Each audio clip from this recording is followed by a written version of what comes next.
special edition of Explosive Exclusive. Padmaja and I, over the next 1 hour, will bring to you the twists and turns that continue to happen. And slander seems to be the theme of everything that the RIA team is putting out.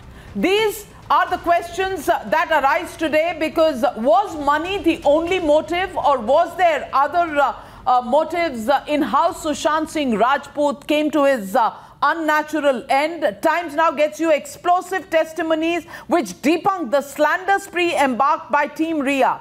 Playing the victim card, RIA has mocked his grieving family, saying their war cry of justice for Sushant was merely an afterthought. And in fact, what's very interesting, Navika, we have heard very sparingly from Rhea Chakravarti over the course of the last 60 days, even from her legal team. Perhaps this time it's for the first time that a detailed statement has been put out, and it has been put out in response to a number of questions that are being raised. So let's also, before we take our viewers through some of the contradictions and questions which are going to be asked, let's take our viewers through the statement that was today put out by Team RIA. Satish Mane Shinde, the lawyer for Rhea Chakravarti, in fact, released that statement where they said a number of things. They started by saying Rhea is the daughter of an Indian Army surgeon and a Maharashtrian housewife. They also said that the very serious charge, in fact, was made against one of Sushant's sisters, where she said that she, in fact, had been molested at a party where there was too much alcohol had by Sushant's sister. There was a falling out between the siblings as well, because Rhea subsequently complained to Sushant about it. But that also now raises a number of questions. Navika. Absolutely, it raises a number of questions, and the first of these questions is that is Team RIA raising these questions simply as a diversionary tactic? Because that, ladies and gentlemen, is the big question that we are asking. RIA is the daughter of an army surgeon and a Maharashtrian housewife. Is this, in a sense, to try and the nationalistic bone of India? Is that why this statement is being put out? Is a question that is being asked by many on social media, on other platforms, because this is the first sentence that comes up in the statement released by Team RIA. The question people are asking is, Team RIA invoking father's army background to garner goodwill? That's the question that is being asked, because the image that has been portrayed of RIA is that she was some kind of a gold digger. She's somebody who's taken the money away. That's the FIR that the family has filed against her. Next, let's really look at the statement which says, till today, nothing incriminating has been found against RIA. The question people are asking, how can Team RIA come to this conclusion even before the probe is complete? Because the Enforcement Directorate is investigating all the transactions, all people that have been involved with Sushant Singh Rajput, and as of now, there has been no formal word coming in from the Enforcement Directorate, and that's why, Padmaja, it's extremely puzzling why they should refer to the fact that there is nothing incriminating. Well, is she talking about the Mumbai police? Because the Mumbai police hasn't even begun to investigate RIA. The Enforcement Directorate is in its preliminary stages. The CBI hasn't stepped in, awaiting the court verdict. Is this Team RIA's way of saying कि कुछ निकलने वाला नहीं है? Are they prejudging the entire investigation? Well, that's exactly what Vikas saying. Now, what's also important is that there's been a point-by-point rebuttal. Each of the things that has been said in this statement has also been rebutted by the family's counsel, Vikas Singh. And that is, again, when we keep coming back to the issue that nobody is placed to make any judgments in this case. And there has been so much questions, so many questions raised, so many contradictions, so many places where there seem to be loopholes in the investigation so far, that if a family is saying, let's have an impartial CBI investigation, is that and so they have unreasonable? questioned RIA's clean chit to herself. Media is requested not to speculate its own theories and make unsubstantiated claims, is what Team RIA says. The question we are asking is there an attempt being made by Team RIA to intimidate the Fourth Estate? Because the fact of the matter is that the Mumbai police wasn't asking any questions. The Maharashtra government had virtually said this is a suicide and therefore no investigations were required. And then we all know what transpired. FIR in Bihar, Bihar team comes here, they are quarantined, nobody is allowed to function, and the matter then goes to the Supreme Court, which has reserved the judgment, is expected to give the judgment anytime soon. We don't know when. The Team Rhea, even in the interim, says it is total nonsense and an afterthought to make allegations after a period of 40 days. Well, she knew all of this earlier. This goes back to July 25th, which is really about 3 weeks ago. And the fact is, the father has expressed his right to go and file an FIR because he felt his warnings to Mumbai police hadn't been seen, which is why we are saying, isn't it silly to go after Sushant's family, which was ascertaining facts before filing an FIR? And not just that, they were going through their mandatory 40-day mourning before they actually even thought about this entire case and an FIR. Also, they are educated and have an IPS officer, OP Singh, in the family. The allegations are fabricated for ulterior purposes. Now, what is the ulterior purpose that they could be alluding to, Padmaja? Because IPS officer OP Singh, who has been named by Team Rhea, seems to be the fulcrum of this entire case, because he was the one who, through SMS, complained to the Mumbai police, and he's being targeted by Team Rhea. And the question really is, isn't this a brazen attempt at character assassination of Sushant's family by Team Rhea? Because he did raise the alarm in February, yet Mumbai police took no notice. Now, what's interesting is that the ulterior purposes that they are talking about is they're saying that here was somebody who knew the nitty-gritties of the law. So even if the family was grieving, they were in shock, if this seemed like there was any suspicion in their mind, that's what they are raising right now. If there was any suspicion in mind, the IPS officer could have flagged it up and said, hey, listen, let's just have this investigation done as that of a murder anyway. So that perhaps is what they are raising in their statement today. I just want to pick your mind on this. Even if somebody is an IPS, somebody is a minister, somebody holds the biggest office, losing a 34-year-old family member can put the best off balance. By saying that IPS OP Singh did not raise this earlier, which means that there is an ulterior motive, is that a little far-fetched? Well, it's open to interpretation. I would assume that, as somebody who's seen crime, especially when it happens, if I was to argue the other side, very often it happens even when it's a suicide. You don't want to believe it. At that point, you would say, I want this investigated. Let's have an investigation, let's have a probe into it. Then to not want that investigation, especially as someone who's seen crime for such a long part of his life. But then let me argue the other side. Let me argue the other side that he had already complained in February and said there was a risk to the life of Sushant. The Mumbai police, even then, when they could have prevented probably a death from happening, did nothing. Why would he have any faith that if he raised the flag then, after the suicide, something would be done? I could argue that then they could have filed an FIR in Bihar at that time. On the day the suicide happened, okay, fine, you do not have any faith in the Mumbai police, file an FIR, but don't file it after 40 days. You could have filed it in Bihar. By all means, file it in Patna, but then file it on the day of the suicide, 5 days after the suicide, 7 days after the suicide. Or 40 days after the suicide. Point being, it can be argued either way. Again, there are just so many conflicting opinions and versions that many things can be explained away as human errors, natural reactions, or you can see something malified in it. Well, also what the statement of Team Rhea says is Rhea's name was not included in the list and hence excluded from attending the funeral. Okay. The question is, what stopped Rhea from going to the flat of Sushant Singh Rajput, where she did live till 8th of June. And when you find out, even if you find out a friend has died of a suicide or a so-called suicide at that time, normally your instinct would be to go there. Not going for the funeral is one part, not going to the flat at all, not turning up at the hospital, not turning up for the funeral does raise questions. And that's why, like you said, it can be argued on both sides. Due to the aforesaid incident, alleged molestation, the relationship between Sushant's family and Rhea had been strained since inception.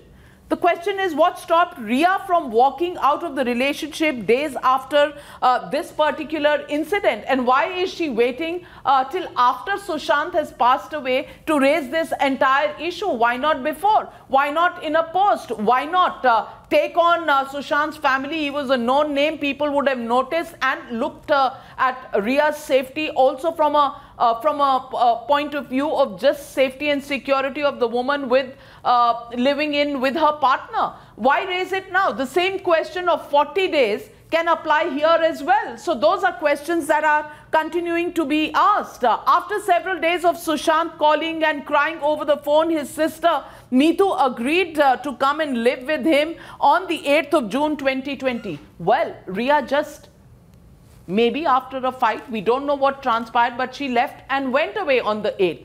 And then she even blocked all calls from Sushant because her call records show that there were no incoming calls that came to her. But the fact is, Sushant did make those calls. Those call records are available. Is Team Rhea now trying to portray Sushant as weak and pin the blame on the departed actor itself? You know, questions that will be asked of her as well. So, you know, there are questions aplenty, and especially an attempt at slander. Is it cutting both ways? That's the big question. And let's listen in to Vikas Singh, the family lawyer, who responded to this statement from Team Rhea, word by word, point by point, and rebutted it. एक perception battle भी चल रहा है ना, वो perception battle में सोच रही हैं, क्योंकि सब लोग अब धीरे धीरे समझ गए हैं कि क्या हुआ है सुशांत के साथ। उनको लग रहा है कि इस परसेप्शन बैटल में कुछ हम इस तरह की बात बोलें जिससे लोगों का मन जो है वो कहीं ना कहीं उनके तरफ कुछ सहानुभूति आए उनके लिए। और मैं आपको बता दूं, मैंने तो अपनी ज़िंदगी में नहीं सुना आज तक कि इस तरह का कोई एलिगेशन हुई। तो इस तरह वियर्ड एलिगेशन बिल्कुल है।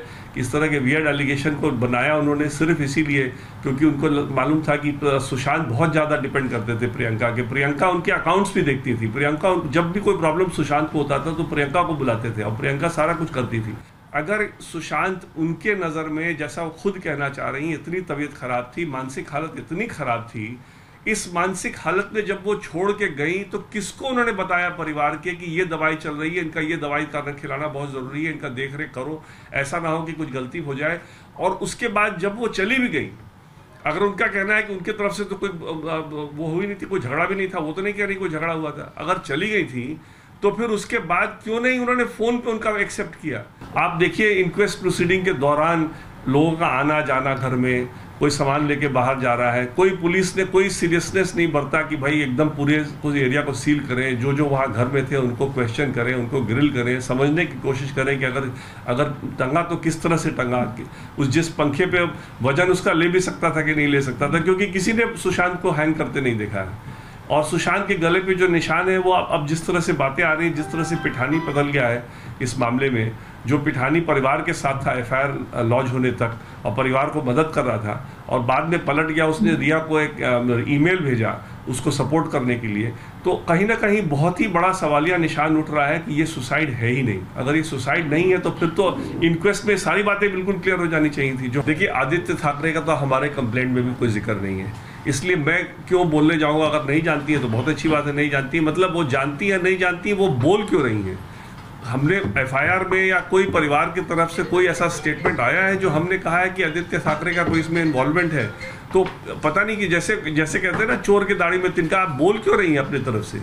आदित्य ठाकरे जस्ट कुछ मीडिया चैनल चला रहे हैं या कुछ लोगों ने बोल दिया, इसमें उनको डिनाइल करने की क्या जरूरत थी, क्योंकि परिवार की तरफ से तो कभी कोई ऐसा कोई एसोसिएशन होने की कोई बात नहीं कही गई है। Well, joining us are our reporters, our entire team of investigation reporters, Priyank, Siddhant Mishra, also with us this evening, Mohit and Arunil and Bhavtosh, all of them joining us. First, coming across to you, Siddhant, what sense do you make out of the statement that has been made by Team Rhea? Well, you see, Navika, at this point in time, face saving is going on. We all know that all eyes are on Supreme Court and the kind of arguments that have been made in the Supreme Court. The family of Sushant want the case to be given to CBI. Now, the fact remains, this is a very crucial times. You will see, Navika, a lot of leaks coming from Team Rhea camp. You will see a lot of leaks purposely given to newspapers, those who are doing story in favor of them. So that is indeed going to happen. But you know, Navika, we are doing some on-ground investigation, and today we spoke to Rajat Mewati, the one who was on the accounts, who was handling account. He very categorically mentioned some very crucial facts. He very clearly said that after Rhea and Shruti Modi's involvement, I was kept away from the accounts department. My work was only left to go to banks and deposit check. He also said, he told me several other things also, which he does not want to mention on record at this point in time because ED investigation is going on. But the fact remains, there were a lot of money which was spent on Rhea and her family through Sushant's accounts. Not just that, even Rhea was using his debit cards and other mode of transactions as well. So all these things are in public Rajat domain. Mewati, for the very first time, has come on Times Now. He is live with us right now as well. Before we go across to him, in fact, let's get a few more details of this investigation in at this point.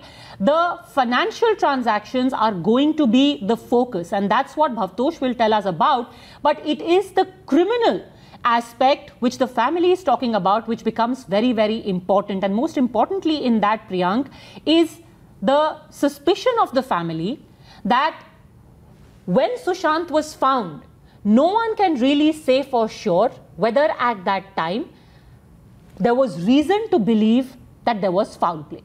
Just the circumstances under which Sushant was found.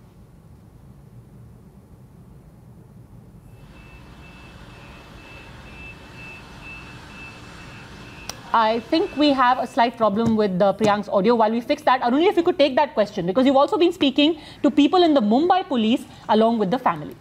What do they have to say about the fact that at the time, we've spoken to the cousin brother of Sushant as well, and he's raised 10 questions saying we're not even sure whether he was murdered and then laid on the bed, because the suicide theory, he says, has got 10 contradictions in it.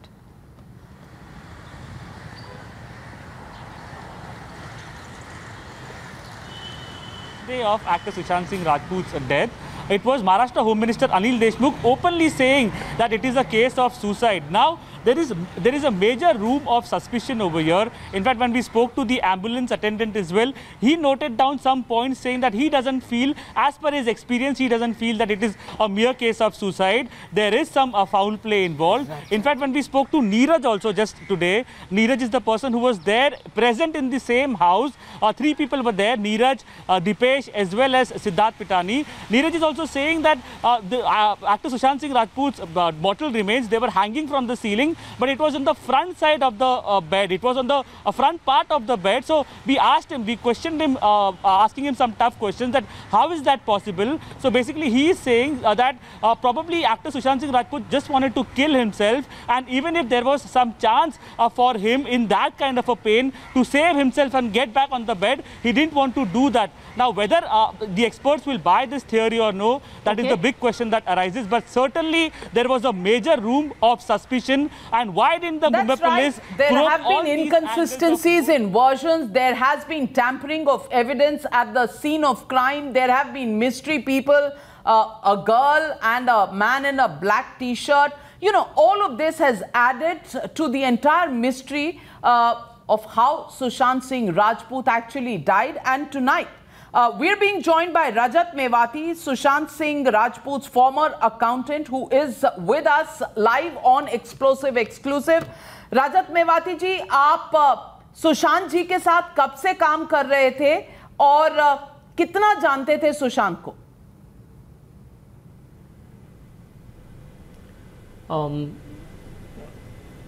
Ma'am, मैं searches 2018 से था, 2018 और 3 अक्टूबर तो मैंने join किया था। And फिर उसके बाद मैं ही था सर के साथ एज एन अकाउंटेंट, और सर तो मैं काफ़ी अच्छी तरह से जानता था। ऐसे उस दौरान सर का कुछ ऐसा भी नहीं था, और सर बहुत ही मतलब एक एनर्जेटिक टाइप थे, बहुत ही मतलब सुबह जल्दी उठना एंड लाइक काफ़ी तरह के माहौल था एक घर में, मतलब कोई भी एक दूसरे को ऐसा छोटा बड़ा नहीं समझता था, एक सब लोग एक टीम की तरह रहते थे। कितने लोग तो रहते ये थे चीज़ें घर में थी तब? घर में। फिर चीज़ पहले प्रो टीम थी, जब मैंने ज्वाइन किया था 2018 में प्रो टीम थी जिसके मेंबर ऑलमोस्ट 6 मेंबर थे, लाइक हाँ 6 मेंबर थे, 5 मेंबर थे प्रो टीम के और एक 6th मेंबर मैं था जो कि एज ए अकाउंटेंट ज्वाइन हुआ था। तो मैं प्रो टीम का मेंबर नहीं था, मैं सर्चा स्टाफ था। और फिर उसके बाद एक सेकेंड टीम आई जो कि सिद्धार्थ पितानी भी था ऐसे उस टीम में, और वो टीम आई ऐसा अप्रैल से आई वो टीम, और वो टीम लास्ट टू लास्ट थी अपना जून जुलाई तक थी वो टीम।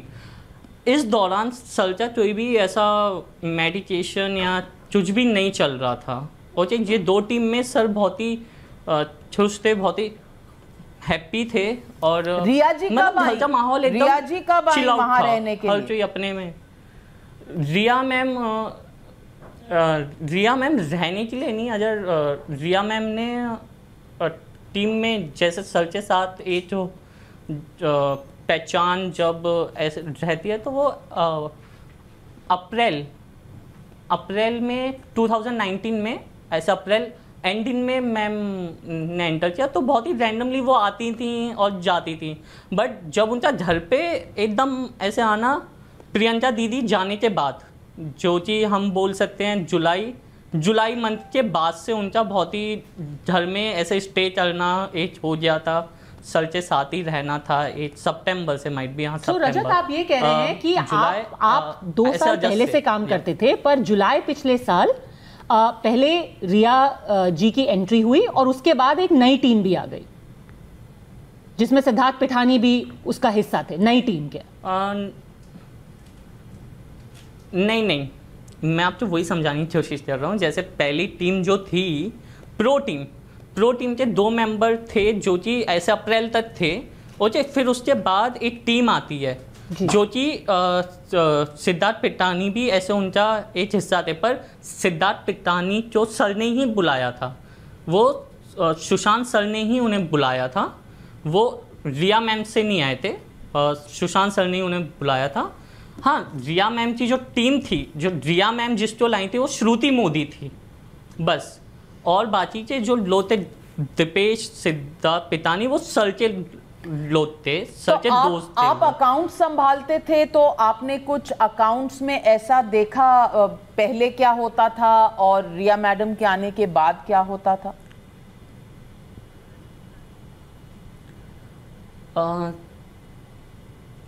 ऐसा तो नहीं था, मतलब एक चीज़ थी, मैं अगर आपको यहाँ पे अगर एक्सप्लेन करने चाहूँ, जब रिया मैम का वहाँ पे स्टे स्टार्ट हो जाता ना, तो एक टूर गए थे sir in a month of October, एक टूर गए थे जो कि यूरोप गए थे। ओके, तो उसके एंड में जब सर वापस आए वहाँ से टूर से, नवंबर मंथ में सर की कंडीशन ठीक नहीं थी, तबीयत ख़राब चल रही थी। एट दैट पॉइंट सर ने कोई शॉपिंग वीपिंग सर का कुछ नहीं था वहाँ पे, तो वहाँ पे थोड़ा सा खर्चा एक एज एन अकाउंटेंट तो मुझे तो समझ में आता है कि सर की सिर्फ मेडिकेशन ही होनी चाहिए, अभी तो सर ना शॉपिंग कर रहे हैं ना कुछ कर रहे हैं, तो ऐसे उस हिसाब से मेरे दिल में क्वेश्चन आता था, भाई इतना खर्चा क्यों कर रहे हैं, आप समझ रहे हो। और यूरोप जाने से पहले भी उनके खर्चे थे थोड़े, मतलब एक बोलते हैं ना थोड़े ज़्यादा से थे, तो वो एक हिसाब से क्वेश्चन था क्या भाई ये ऐसा क्यों हो रहा है? ज्यादा मतलब कितने ज्यादा खर्चे थे? और हाँ, रिया मैम नहीं, वो तो चीज़ें मैं वैसे एकदम नहीं चल सकता, पर हाँ एक अजब मंथ तो नवंबर इन मंथ ऑफ नवंबर 2019 से मेरे हाथ से पूरा, जो मैं सरचा ऐसे अकाउंटेंट था, पर्सनल अकाउंटेंट, जो कि उनके घर का हर हिसाब किताब जो भी था वो मेरे पास था। बट फिर नवंबर के बाद से मेरे हाथ में कुछ भी नहीं था, मतलब वो ट्रांसपेरेंसी नहीं थी, आप समझ रहे हो। पैसा का एक जो भी था वो वहाँ से ही फिर डील होता था, जिसमें कि रिया मैम, श्रुति थी बस, और मुझे तो बैंक के काम के लिए मतलब एक ऐसे रख दिया था या कुछ भी रहेगा तो बैंक जा जहाँ मैं चलूँगा बस, और मेरे हाथ में ऐसे उस दौरान नहीं था इतना ज़्यादा। तो पहले तो वो एक पैसे चीज़ थी आपको खर्चने पड़ते थे, कैसे ट्रांजैक्शन होता था? आप जाके निकालते थे सुशांत जी के बैंक से पैसे, और घर के खर्चे, किचन के खर्चे और सर की शॉपिंग के खर्चे आप करते थे और बाद में आपने बंद कर दिया? बेसिकली जो आप ये बोल रहे हो, ये जो पैसे निकालने का और खर्च करने का सिस्टम जब तक था जब तक प्रियंका दीदी थी उस घर में, आप समझ रहे हो, तब तक मैं चल रहा था ये जो भी था। सर का जो पैसा विड्रॉ करना ये वो टिल द मंथ ऑफ ऐसे अप्रैल वो मैं चल रहा था। हाँ, और फिर ऐसे अप्रैल मंथ नहीं, मई तक मैं चल रहा था, मई 2019 तक। फिर उसके बाद सैम मिरांडा के हाथ में चला गया ये चीज़। तो सैम मिरांडा निकालता था कैश, जो भी हाउस एक्सपेंस का रहता था वो और शाम को सबमिशन चल देता था वो मेरे सामने, क्या रजत ऐसा ऐसा खर्चा हुआ है एंड ये, और शाम को हम लोग बाउचर बना के हम लोग ऐसे अटैच चलते थे। तो मैंने जो खर्चा किया है, जो भी पैसे का खर्चा किया, जो कैश में एक्सपेंस किया, वो टिल मई 2019 तक ही किया। फिर उसके बाद से सैम के हाथ में था कैश एक्सपेंस, पर मेरे हाथ में आपसे कंट्रोल क्यों ले लिया गया? क्या कुछ ऐसा हुआ? और सब लोग, रजत जी, सबसे पहले आपका नाम जानते थे कि एक वीडियो भी चला है जिसमें आप दिख रहे हैं, आपको डांटा जा रहा है। क्या है उस वीडियो की सच्चाई? आप बताइए, उस वीडियो की सच्चाई क्या है? क्या हुआ था? वो चीज़ ऐसी थी, सर बाहर गए थे ऐसे IPL देखने, अगर उस दौरान सर एक ऐसे IPL का मैच भी देख रहे हैं। एक सेकंड, शायद जिन लोगों को कॉन्टेक्स्ट पता ना हो, एक वीडियो कुछ लोगों ने चलाया है। उस वीडियो में दिख रहा है कि जो सुशांत की बहन है और उनके जीजा जी हैं, वो रजत दिख रहे हैं उसमें, और उन तीनों के बीच में एक झगड़ा सा हो रहा है जहां पर उनको वो तल्ख शब्दों में उनसे बात कर रहे हैं। अब आप बताइए रजत, क्या हुआ था उसमें? वो मुझे डांट रहे हैं। हाँ, या वो क्यों? वो ऐसी बात थी, सर चंडीगढ़ गए थे वही दौरान 3 तारीख को सर चंडीगढ़ से मॉर्निंग में वापस आ जाए और सर अपने शूट पे जाए। अच्छा, पंचस से उस दौरान जो गलती हो गई थी, तो 3 तारीख की रात को तो पंचस को सर ने निकाल दिया था। ओके, तो एक मेरा कलीग था जो कि ट्रांसफ़र देखता था, जो सॉफ्ट ट्रांसफ़र फ़ोन से ट्रांसफ़र होते हैं वो देखता था। तो वो कलीग ने मुझे 4 तारीख तो ऐसे अप्रैल में 4 तारीख मॉर्निंग को, जब सर अपना शूट कर रहे थे लास्ट सॉन्ग था छिचोरे का, तो मुझे 11 साढ़े 11 बजे मैसेज आता है व्हाट्सएप पे, क्या रजत पंचस का जो भी सैलरी है उसको सर ने निकाल दिया है, तो तू उसका मुझे सैलरी बता दे। तो मुझसे सर ने बोल दिया है रात में जब उसको निकाला था, तो सर ने उससे बोला था क्या चलता जिसका सैलरी क्लियर चल देना और ये वो। तो वो बोला अच्छा ठीक है। तो मैंने उसको व्हाट्सएप पे मैसेज चलते वो ऐसा अमाउंट भेज दिया एंड मैंने बोल दिया अच्छा ठीक है।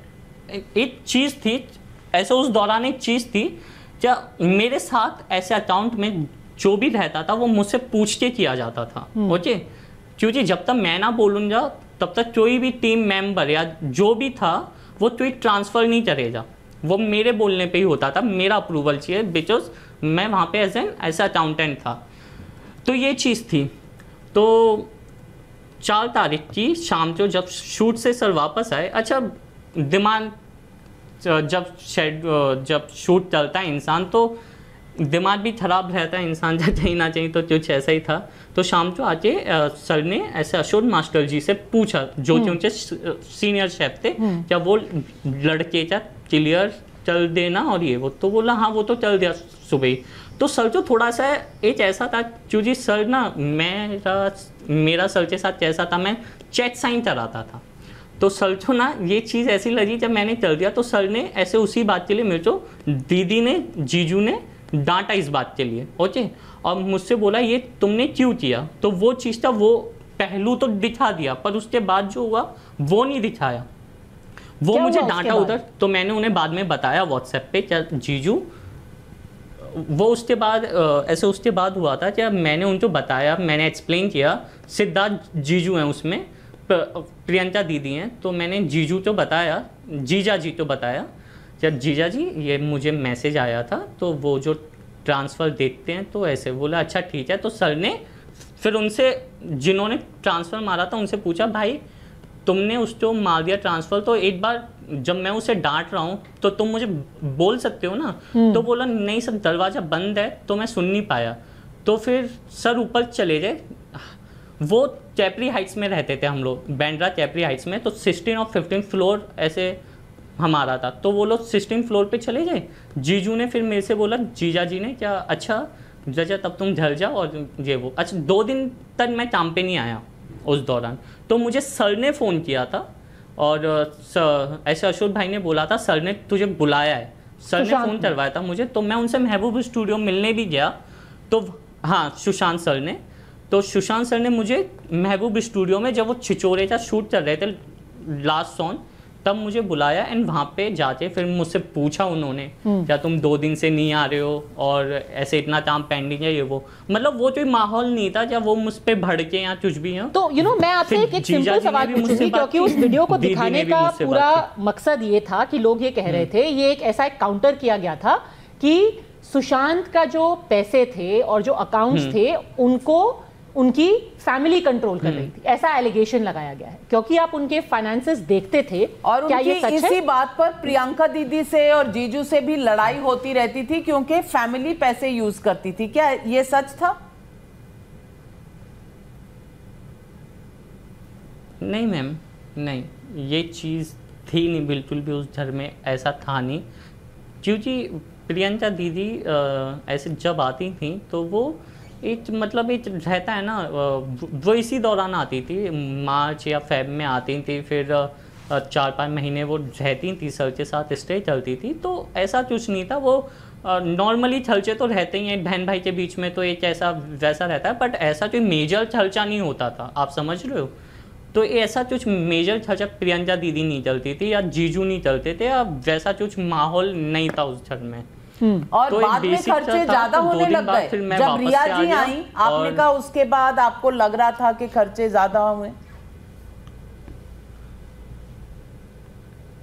खर्चे ज्यादा, एक तो ऐसा था पहले से अगर हम देखना अगर सल्चा अकाउंट है तो मैं सल्चे भी हाफ पे अगर उनका ऐसा अकाउंट देख रहा हूँ तो मैं ज़्यादा एक्सपेक्ट करता हूँ क्या सल्चा थलचा ज़्यादा ऐसे उसमें रिफ्लेक्ट हो, आप समझ रहे हो, सल्चा थलचा उसमें ज़्यादा रिफ्लेक्ट हो। बट ऐसा चाहिए ना चाहिए एक चीज़ थी क्या भाई, सर भी उस टाइम पे मेडिकेशन पे थे, जो जो मेडिसिन चल रही थी या जो भी, तो वो थलचे जो ज़्यादा ही मतलब ऐसे थे। और ऐसे उस दौरान मैंने ऐसे इन्फॉर्म भी करना चाहा पर नहीं मिल पाते थे हम सर से, तो वो एक वैसा चुस्त कोई मिलने नहीं देता था आपको, कोई रोकता था मिलने से सर से? और वो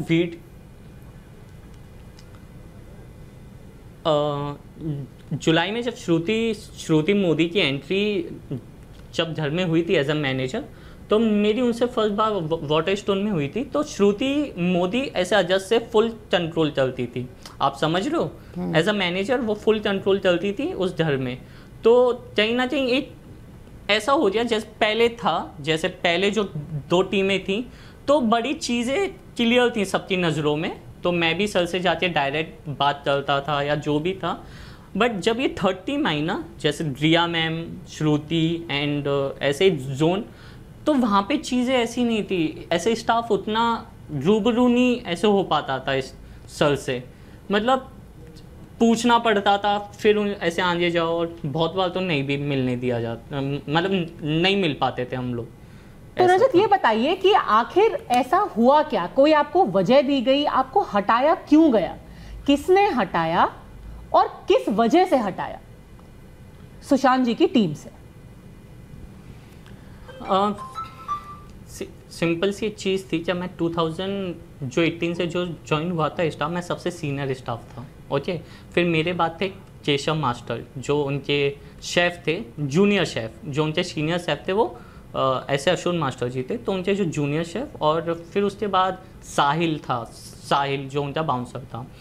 तो दिसंबर में जब हम न्यू घर में शिफ्ट हुए, चैपरी हाइट्स हमने छोड़ के नए घर में शिफ्ट हुए जहाँ पे सर ने सुसाइड किया, तो वो घर में जाने के बाद चीज़ें मेरे हाथों से पूरी ब्लॉक थी। मैं सिर्फ बैंड का ही काम करता था और ये वो। अच्छा, बात ऐसी हुई थी जब मुझे सर ने कभी नहीं निकाला, मुझसे सर ने कभी नहीं बोला लाइक मेरी लाइक जो आप अभी वीडियो में देख रहे हो वो 2019 ऐसे अप्रैल 4 का वीडियो है। ओके, अगर वो वीडियो के बेसिस पे अगर आप जाते हो तो मेरा पैचअप तो अप्रैल में ही हो जाना चाहिए, आप समझ रहे हो। तो मुझे सर ने नहीं निकाला था। दिसंबर में, जनवरी के फर्स्ट वीक में श्रुति मोदी, अच्छा मुझे 2 दिन की छुट्टी दी गई थी, श्रुति मोदी ने दी थी। तो श्रुति मोदी ने 2 दिन की छुट्टी दी थी और मैं भी खुश हो गया, भाई 2 दिन की छुट्टी मिल रही है तो घर पे रहते हैं आराम से। तो मैं 2 दिन बाद फिर मैं जब मैं ऑफिस से तैयार हुआ तो सैम्यूअल मिरांडा का फ़ोन आता है, जब भाई तू किधर है? मैंने बोला मैं तो घर से निकल रहा हूँ, तो क्या मैं तो बता दो। तो बोला नहीं तो श्रुति से बात कर ले एक बार। तो मैंने बोला अच्छा ठीक है मैं बात कर लेता हूँ, तू क्या मैं तो बता दो। तो नहीं तू बात कर ले। मैं ठीक है। श्रुति मोदी को मैंने फ़ोन किया, तो श्रुति मोदी ने जब फ़ोन उठाया तो मैंने उनसे ऐसे एक ही चीज़ बोली, क्या अगर तो बैंक का काम है तो मैं जाते जाते। तो बोलता नहीं रजत जी आपका पैचअप हो जाए, आप घर पे ही रहिए। मैंने कहा पैचअप हो जाए भाई, ये चीज़ तो मुझे सर से पूछनी है, फिर मैंने आपसे बोला भी था। बिकॉज चीज़ें वैसी थी, उस घर में वैसा फंक्शन होता था कि अजय सर बोलते हैं, अजय सर बोलते हैं कि भाई ये बंदा मुझे नहीं चाहिए, तो दूसरे दिन से वो बंदा उस घर में नहीं रहेगा, आप समझ रहे हो। तो ये मैं पहले से जानता था, जबकि मैं सबसे सीनियर था उस ऐसे स्टाफ में। और 2019 और 2020 के बीच में एक बार भी सुशांत ने आपसे बोला कि रजत आपके काम में कमी है, खराबी है, मैं नाराज हूँ, मुझे प्रॉब्लम है? जब भी नहीं। सुबह सुबह हर रोज़ सुबह सुबह जब मैं जाता था ऑफिस, मेरा टाइमिंग था 9:30 से 10 या 10:15 के बीच में मैं ऐसे ऑफिस पहुंच जाता था। सर मुझे नीचे बैठे हुए मिलते थे या नीचे 6th फ्लोर पे, तो मैं गुड मॉर्निंग ऐसे स्माइल और हर रोज टाइप जो होता है। ठीक है, फिर आगे बताइए क्या हुआ? श्रुति मोदी ने फिर आपको क्या बोला? मुझसे सामने फिर श्रुति ने आपको बोला कि आपका पैकअप हो गया, तो उसके बाद आप घर गए, सुशांत से मिले? नहीं, फिर उसके बाद मैं नहीं गया। तो वो मेरे से बोली रजत जी आप मत आइए, और ये भी। तो फिर कहीं ना कहीं एक क्वेश्चन रह जाता है कि भाई ये लोग ऐसा क्यों कर रहे हैं, मतलब सबसे सीनियर हूँ तो मेरा तो बनता है मैं सर से एक बार बात करूँ इस बारे में। अच्छा मैं कोशिश भी की थी बट नहीं हो पाया था। तो आपने फ़ोन किया चीज़ थी क्या उसमें, जो केशव मास्टर थे, तो मेरा जो स्टाफ था, नहीं सुशांत सर का ऐसे उस दौरान का नंबर, उनका पर्सनल नंबर मेरे पास नहीं था। जनवरी में जो नंबर वो यूज़ कर रहे थे या जो भी कर रहे थे, मेरे पास वो नंबर नहीं था, वरना मैं इससे पहले मैं सर से डायरेक्ट बात करता था फ़ोन पे या तो उनका नंबर बदल गया था। फ़ोन नंबर मेरे पास नहीं था, तो मेरी सर से बात नहीं हो पाई। हाँ, बदल दिया था उस टाइम तक, ऐसे उस दौरान बदल गया था नंबर उनका, तो मेरे पास वो नंबर नहीं था, तो मैं उनसे नहीं मिल पाया। बट हाँ, ये चीज़ ऐसी थी क्या, जब मैंने केशव मास्टर्स थे, जो केशव मास्टर उनके शेफ़ थे, तो मैंने उनसे बोला यार आप एक बार सर से जाके बोलो। तो ऐसे उन्होंने सर से तो सर ने बोला था मैंने उसे नहीं निकाला, उसे सीए ने निकाला है। तो मुझसे बोला गया था मुझे सुशांत ने निकाला है, सीए से बोला गया था क्या मुझे सुशांत ने निकाला है, और सुशांत सर से बोला गया था क्या मुझे सीए ने निकाला है। तो ये कहीं ना कहीं ऐसा था जो मेरे साथ मिसअंडरस्टैंडिंग की गई थी। तो फिर उसके बाद से मैं कभी नहीं प्रियंका, जीजू किसी को फोन किया, कुछ बोला? नहीं, फिर नहीं, मेरा मतलब फिर प्रियंका दीदी जब चली गई थी उस दौरान, तो फिर हम लाइक एज एन स्टाफ तो हम नहीं उनकी फैमिली में ज़्यादा इन्वॉल्व होते थे एज एन स्टाफ। और जब आप वहाँ थे अकाउंट्स में, फिर मैंने कुछ इंटरेस्ट ही नहीं लिया। तो डेबिट कार्ड्स, क्रेडिट कार्ड्स, इन सब के खर्चे आप देखते थे या कोई और देखता था? नहीं, खर्चे डेबिट कार्ड, क्रेडिट कार्ड तो नहीं था सर के पास, डेबिट कार्ड थे 2, तो वो ऐसे सब खर्चे मैं ही देखता था। जो भी था पहले मैं ही पैसे विड्रॉ चलता था, ये अपना मई 2019 तक, फिर उसके बाद मैं नहीं चलता था, सैम मिरांडा चलता था, और फिर बाय नवंबर 2019 या तो आपको कुछ पता चलता था कि सैमुअल मिरांडा ऐसे इस दौरान रिया जी को या उनके ब्रदर को या नहीं, सैमुअल मिरांडा किसी को कुछ पेमेंट्स करता था? हाँ, वो चीज़ें ऐसे आती थी सामने, क्योंकि अगर वो चर्चे चल रहे हैं तो वो मुझे बताते थे, क्योंकि end of the day Samuel Miranda Sushant सर्चा स्टाफ था, ओके, एंड उसको अपॉइंट भी प्रियंका दीदी ने किया था, तो ऐसे एंड ऑफ द डे वो मुझे क्लैरिफाई चल देता था हर चीज़ के बारे में। बट हाँ, ऐसा था जो काफ़ी सारी चीज़ें थी जो लाइक मैं अभी उनके फाइनेंस रिलेटेड मैं नहीं बोल सकता यहाँ पे, बट ऐसी काफ़ी सारी चीज़ें थी। खर्चे सुशांत कर रहे थे या कोई और कर रहा था? चीज़ें बहुत ही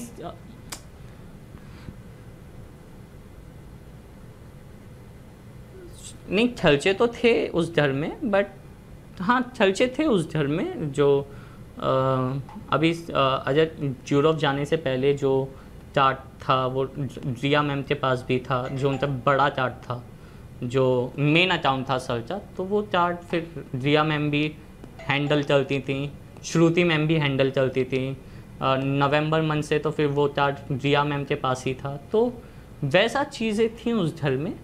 तो वो सारी कितने पैसे खर्च होते थे पहले, कितने खर्च होते थे और बाद में कितने खर्च होते थे? सॉरी मैं ये सारी चीज़ें तो नहीं डिस्क्लोज कर सकता, सॉरी मैम, बिकॉज वो सारी चीज़ों के ऊपर ये चल रही है, लाइक ऐसे इंक्वायरी चल रही है, तो कौन कर रहा है इंक्वायरी बोल दिया। बट हाँ चर्चे थे, ईडी ऑफिस है या जो भी है वो सारे ऐसे ईडी ऑफिस है एंड वो सब हैं, तो वहाँ पर भी जो आपको तो बढ़े हुए खर्चे दिखे, कुछ एक पर्टिकुलर चीज पे खर्चे हो रहे थे आपको, जिसको देख करके आपका माथा ठनका हो कि अचानक से ये किस तरीके के खर्चे हैं? किस तरीके के खर्चे थे जो नवंबर से बढ़ गए? आपने बोला आप जब तक देख रहे थे अकाउंट्स, बेसिकली वो खर्चे तो थे, वो मैं आपको एक चीज़ बता रहा हूँ, वो खर्चे थे, मैं ऐसे ये नहीं बोल रहा खर्चे, बट एक ट्रांसपेरेंसी होती है ना, क्लियरिफिकेशन होता है। अच्छा, तो हर चीज़ का, जैसे अगर मैं आज सुशांत सर्चे ओके एक चीज मैं आपसे स्पेसिफिकली पूछना चाहती हूँ, जो 15 करोड़ की बात यही चीज़ थी, 15 करोड़ का इधर से सुशांत जी के अकाउंट से गए या धीरे धीरे गए या एक ही उसमें गए? आपने ये सब होते हुए देखा है? मैम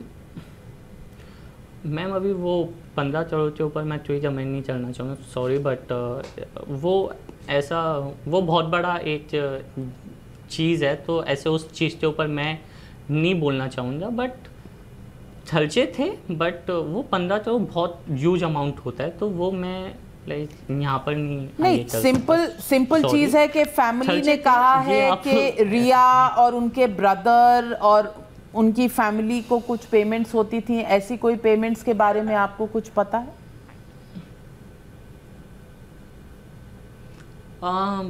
मैम पेमेंट्स तो ऐसे होती थी, सर की भी पेमेंट्स थी, जैसे सर के मेडिकेशन थे और सर के स्टाफ पेमेंट्स थे, वो भी थे, हर चीज़ थी, बट ऐसे ये मैं ऐसा आपसे सिर्फ एक चीज़ बोल सकता हूँ इस दौरान जो भी है फाइनेंस से रिलेटेड, कि हाँ वो ऐसे एजेंसीज हैं जहाँ इंक्वायरी चल रही हैं, तो मैं ऐसे उस चीज़ पे इतना फर्म हो जाए नहीं है, ऐसे यहाँ बोल रहा हूँ, बिकॉज वो सही नहीं है, मेरे हिसाब से सही नहीं है जब मैं ये चीज़ आई। पर सर जब नवंबर में आपको डिप्रेस्ड मेंटल तनाव से गुजरते हुए नजर आए? नहीं आपको कभी ऐसा लगा कि सुशांत सर इतने डिस्टर्ब्ड हैं कि सुसाइड कमिट कर लेंगे?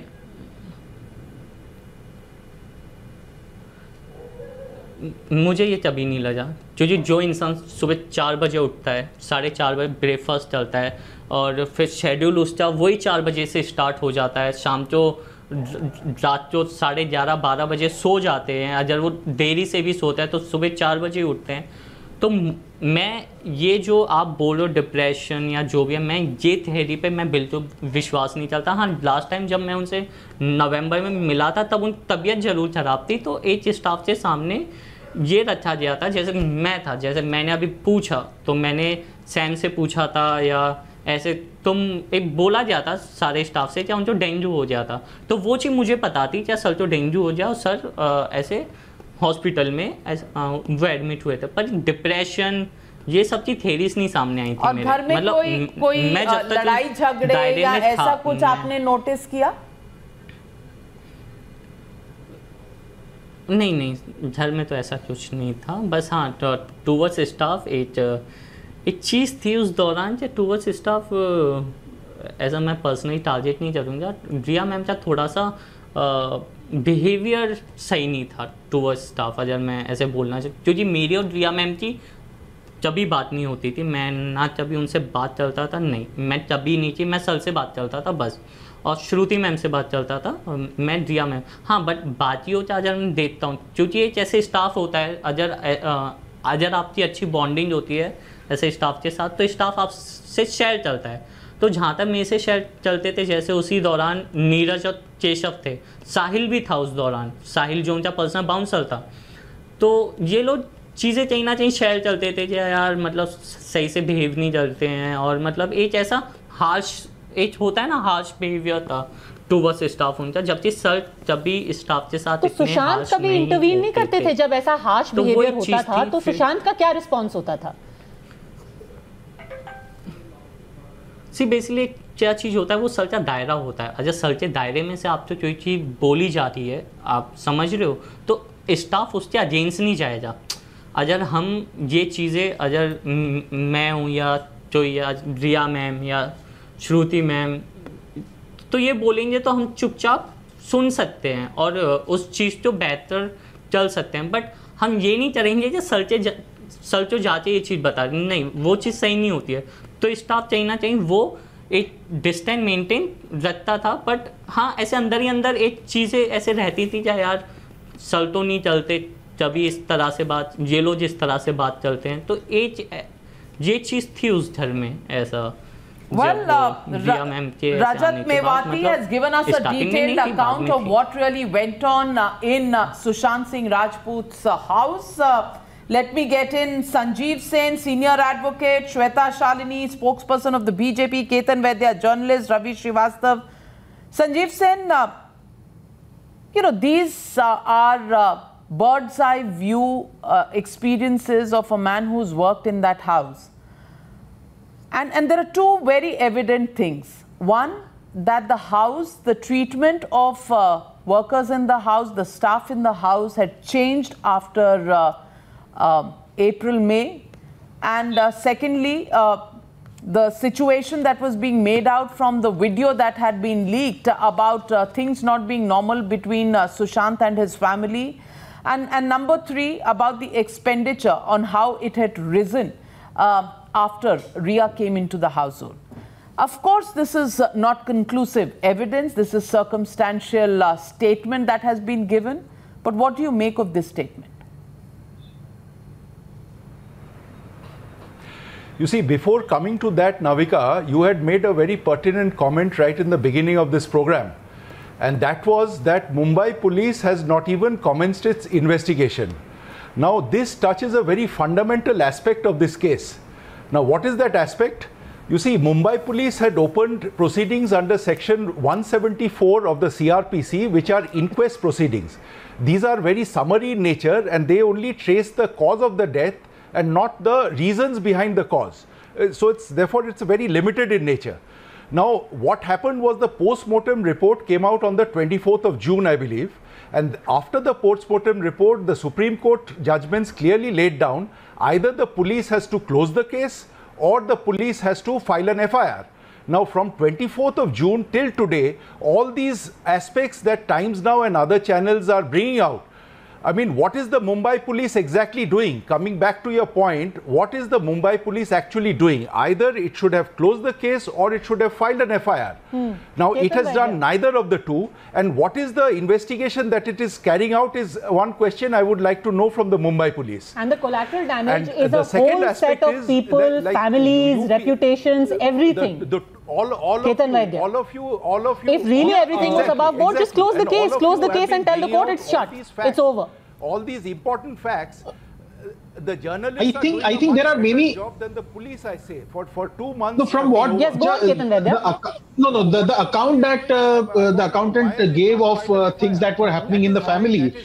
Cursorily, you can find out that all was not well between Team Rhea and Sushant's parents, and there were certain transactions that were happening. But in normal course, if you want to be the devil's advocate and not being anyone's advocate, I'm just using the phrase. Rhea and Sushant were together till they broke off. Okay, so this can happen in normal circumstances. See, the relations notwithstanding between Rhea and her family and Sushant's family notwithstanding, right now the ED will just investigate whether there were some misdealings that had happened. And so far, whatever we are gathering from ED sources, even after investigating for so many hours, these things are not coming to the fore. So I think we have to wait till the investigation is done. How long do you want Mumbai people to wait? How long do you want people to wait, Mr. Ketan Vaidya? It's been 64 days.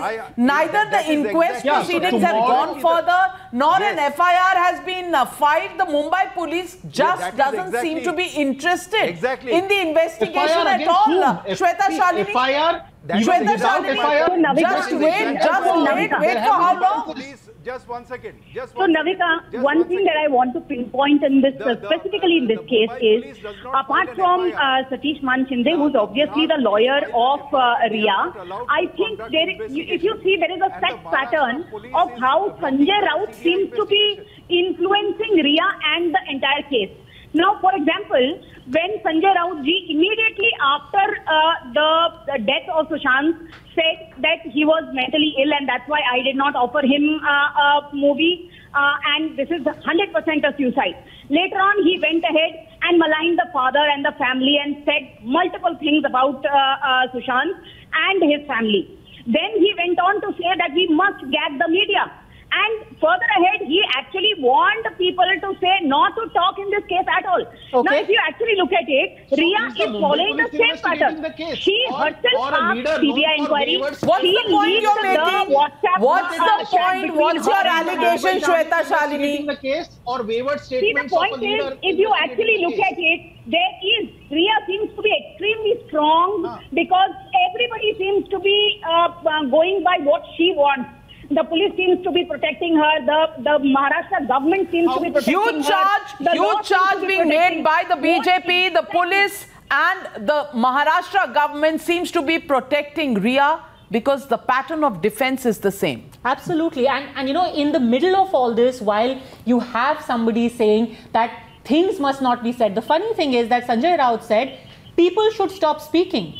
Maybe they should give that advice to the legal team of Rhea Chakravarti as well, because the statements coming from there are certainly not helping the cause of this entire investigation. Well, this investigation needs to be taken to its logical conclusion and we will continue continue pressing for justice for Sushant Singh Rajput, because there are far too many unanswered questions, far too many inconsistencies in versions, and the destruction of evidence is open for the world to see.